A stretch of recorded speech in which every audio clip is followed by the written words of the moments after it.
المشاهدون الكرام، السلام عليكم ورحمة الله تعالى وبركاته. نشرة الأخبار من الفضائية الإريترية، معكم فيها صلاح الدين حسين، والبدء بالعناوين.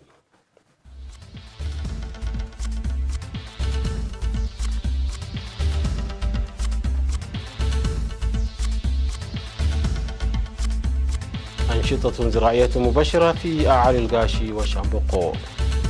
تدشين مبنى لانتظار الحوامل في طيعو. اختتام البرامج المنظمة بمناسبة اليوبيل الفضي لكساوا بالقاش بركة. قتلى في هجوم لبوكو حرام شمال شرق نيجيريا. مقتل 20 في أول يوم من الحملات الانتخابية الأفغانية.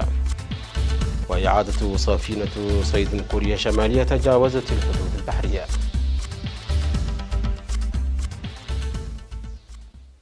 أهلا بكم مشاهدينا.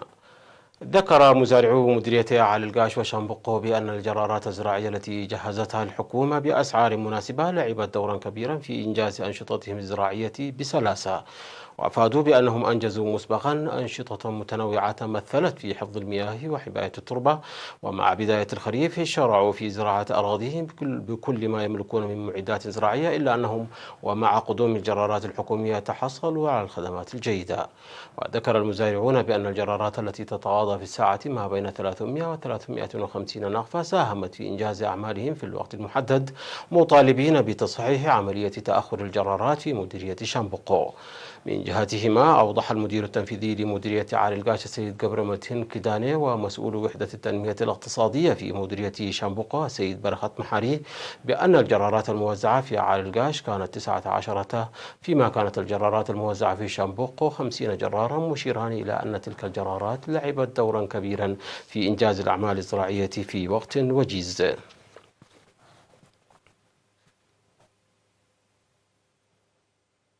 دشن في 27 من يوليو الجاري مبنى لانتظار الحوامل في مدينة طيعو حاضرة مديرية أرعتا، والذي تم تشييده بدعم من عضوات الاتحاد الوطني للمرأة الإريترية فرع هولندا. ويضم المبنى غرف للسكن والإعاشة والترفيه ومخزن، حيث شيد في مساحة 500 متر مربع بكلفة بلغت حوالي 9 ملايين نقفة. وقالت رئيسة الاتحاد الوطني للمرأة الإريترية السيدة تخا تسفا ميكيل في الكلمة التي ألقتها إن تشييد مبنى انتظار الحوامل يأتي مواصلة لمساهمات المرأة الإريترية في المهجر لبناء مراكز لخدمة النساء في مختلف أنحاء البلاد بهدف تطوير المرأة، مشيدة بكل الفروع التي قامت بمبادرات مماثلة. أوضحت وزيرة الصحة آمنة نور حسين بأن صحة المجتمع تتأتى بضمان صحة الأم، داعية للاستفادة الجيدة من المبنى. من جانبه أشار حاكم إقليم جنوب البحر الأحمر السفير محمد سعيد منتاي إلى أن غرف انتظار الحوامل المشيدة في مناطق الإقليم المختلفة بقدرات المواطنين ظلت تساهم كثيرا في تشجيع الولادة بالمؤسسات الصحية والحد من وفيات الأمهات والأطفال، معربا عن ثقته في مساهمة المبنى في زيادة الاستفادة من المؤسسات الصحية. وأوضحت السيدة منيا فساطيون ممثلة عضوات فرع الاتحاد الوطني للمرأة الإريترية في هولندا بأن الدعم الذي قدمته عضوات هولندا لتشييد المبنى واجب لا ينبغي التواني عنه. هذا وقد حضرت مراسم التدشين وزيرة العمل والرعاية الاجتماعية السيدة لؤول قبر آب. اختتمت في 28 من يوليو الجاري فعالية البرامج المنظمة بمناسبة مرور 25 عاما لتأسيس ساوا وبدء برامج الخدمة الوطنية بإقليم القاش بركة في مراسم مهيبة أقيمت بمدينة بارونتو. وقد شهد الحفل الختامي عدد من الفعاليات الثقافية والفنية والتي قدمتها فرقة الإقليم التراثية وأعضاء الاتحاد الوطني لشباب وطلبة إريتريا في الإقليم. وألقى رئيس لجنة تنسيق الاحتفالات في الإقليم السيد إدريس صالح كلمة على شرف المناسبة، أشار فيها إلى تنظيم سيمينارات وبرامج حوارية في 16 مديرية بالإقليم بمناسبة اليوبيل الفضي لتأسيس ساوا، بالإضافة إلى إقامة الفعاليات الثقافية والرياضية، مشيدا بالدور المهم الذي لعبه أعضاء الخدمة الوطنية في تلك البرامج. من جهته أوضح حاكم إقليم القاش بركة السيد فيساي هايلي بأن الذكرى 25 لتأسيس ساوا وبدء الخدمة الوطنية يحتفل بها هذه الأيام في الوقت الذي تنتقل فيه إريتريا إلى مرحلة السلام الجديدة والمبشرة بفضل وفاء الشباب وتصديهم القوي وإفشالهم لكافة العداءات الهادفة لتدمير الوطن، مما يحمل مسؤولية كبيرة. نظم في 24 من يوليو الجاري في مديرية ناقفة سمينار شارك فيه الشباب العمال والأعيان ورجال الدين، تركز حول دور الخدمة الوطنية في حماية السيادة الوطنية والتنمية.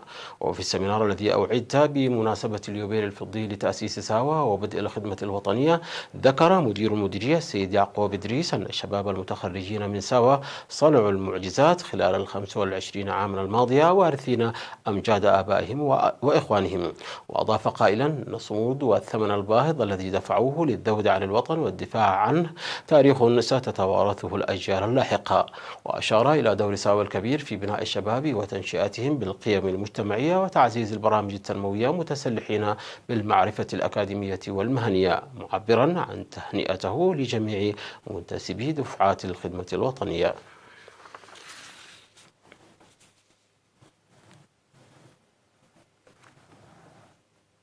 قامت إدارة مديرية لوغوعنسبا في إقليم القشبركة في 23 من يوليو الجاري بعقد اجتماع لتقييم أنشطتها، أوضحت خلاله نجاح برامج التنمية الأهلية الجارية في المديرية، كما دعت إلى ضرورة الدفع بها قدما لتحقيق المزيد من الإنجازات. وأوضح الاجتماع التقييمي إنجاز أعمال فاعلة بمشاركة 33 ألف مواطن، تمثلت في صيانة 34 كيلومترا من الطرق ومد أنابيب المياه بطول 15 كيلومترا، وتشييد حواجز مائية في حوالي 8 كيلومترات، وبناء السدود الصغيرة، فضلا عن مساعدة أسر الشهداء. وأكد المشاركون خلال الآراء التي أدلوا بها جاهزيتهم لإنجاح الأعمال الجارية في مناطقهم، مطالبين بضرورة الإسراع بعملية توزيع أراضي الملكية الخاصة السعي لتسديد فاتورة الكهرباء في أوانها، وتمهيد البنية المناسبة لاستئناف خدمات المواصلات في خط أسمرة مقركة وغيرها من الآراء والتوصيات البناءة. وألقى مدير مديرية لوغوعنسبا سيد إبراهيم حقوس كلمة نشاد فيها بالمشاركة الجماهيرية الفاعلة في البرامج التنموية، كما رد على أسئلة واستفسارات المواطنين. في غضون ذلك عقد مكتب التعليم في المديرية في 25 من يوليو الجاري اجتماعا لتقييم أنشطته، دعا فيه لتعزيز العلاقة الثلاثية من أجل تقوية التحصيل الأكاديمي. وأوضح مسؤول المكتب الأستاذ طهاي برهاني في التقرير الذي قدمه أن العام الدراسي 2018-2019 شهد نسبة نجاح بلغت 78% بصفة عامة من المرحلة الابتدائية وحتى الثانوية، حيث شكلت الطالبات نسبة 41% من تلك النسبة. هطلت أمطار غزيرة مصحوبة بالثلوج استمرت ليومين دون انقطاع في 3 قرى بمديرية عرزة، وأحدثت أضرارا بالمزارع. وأفادت المعلومات الواردة من هناك بأن الأمطار دمرت مزارع الذرة والخضروات والبقوليات والتي بلغت مرحلة الإثمار.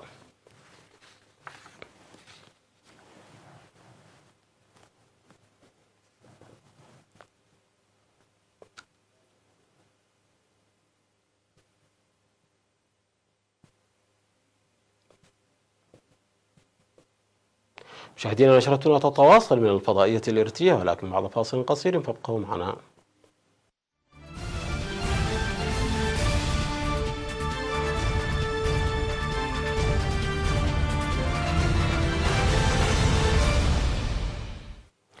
في الشأن العالمي، أفاد مدير الحكومة المحلية في مدينة مايدغوري محمد بولاما أن حصيلة الهجوم الذي شنه مقاتلو بوكو حرام على جنازة في شمال شرق نيجيريا قد ارتفعت إلى 65 قتيلا.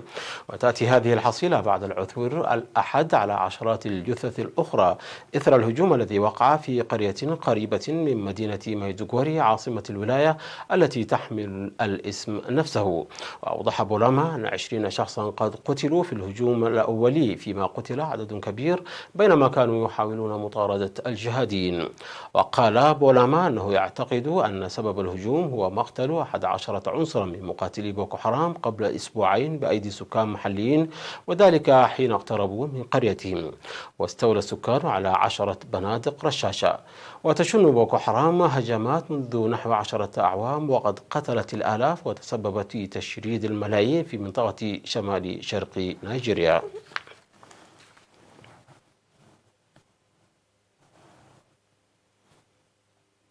أعلنت وزارة الداخلية الأفغانية أن ما لا يقل عن 20 شخصا لقوا حتفهم، كما أصيب 50 آخرون في انفجار قوي عقبه هجوم بالأسلحة النارية على مكتب أمر الله صالح المرشح لمنصب نائب الرئيس في العاصمة كابول يوم أمس الأحد.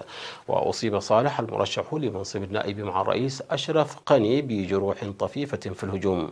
وقالت وزارة الداخلية أن القوات الأفغانية قتلت 3 مسلحين اقتحموا مكتب صالح المؤلف من 4 طوابق بعد أن فجر انتحاري نفسه خلال ساعة الذروة. وقال المتحدث باسم وزارة الداخلية أنه تم إنقاذ 150 مدنيا خلال العملية التي استمرت 6 ساعات.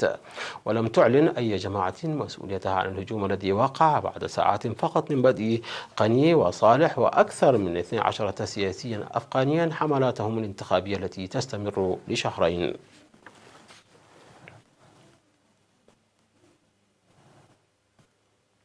قال مسؤول في وزارة الدفاع بكوريا الجنوبية أن سيول أعادت 3 كوريين شماليين تجاوزوا الحدود البحرية على متن سفينة صيد مطلع الأسبوع. وأضاف المسؤول أن السلطات الكورية الجنوبية اعترضت السفينة التي عبرت الحدود بسبب رفع راية بيضاء على ساري السفينة. وقال البحارة أثناء استجوابهم أنهم رفعوا الراية للحيلولة دون أي اشتباك مع سفن أخرى، وأنهم خرجوا عن المسار بطريق الخطأ ويريدون العودة إلى أوطانهم.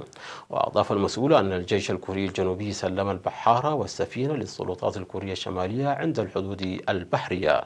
وفي وقت سابق يوم الاثنين قالت وزارة الوحدة المختصة بالعلاقات بين الكوريتين في بيان أن كوريا الجنوبية أخطرت بيونغ يانغ بأن أفراد الطاقم قادروا ميناء كوريا جنوبيا بمحض إرادتهم للعودة إلى كوريا الشمالية. وأفرجت كوريا الشمالية يوم الأحد عن سفينة صيد روسية على متنها طاقم من 15 روسيا و2 من كوريا الجنوبية بعد احتجازهم بتهمة انتهاك ضوابط دخول البلاد. قال مسؤول في شرطة جيلوروي الكاليفورنية أن 4 قتلى سقطوا في الهجوم الذي تم بالأسلحة النارية خلال مهرجان سنوي يقام في المنطقة، من بينهم المهاجم. وكانت متحدثة باسم مستشفى أمريكي أكدت في وقت سابق مقتل شخص واحد على الأقل وإصابة 11 آخرين خلال إطلاق نار في معرض للمواد الغذائية في الولاية، وسط تقارير بأن عدد الضحايا قد يكون أكبر. وقالت جوي أليكسيو المتحدثة باسم مركز سانتا كلارا فالي الطبي أنها لا تعتقد أن مطلق نار من بين الجرحى. وأظهرت لغطات جوية أن أرض المهرجان مهجورة، ولكن مع وجود العديد من سيارات الطوارئ والشرطة في الشوارع المحيطة والشرطة في معدات مضادة للرصاص.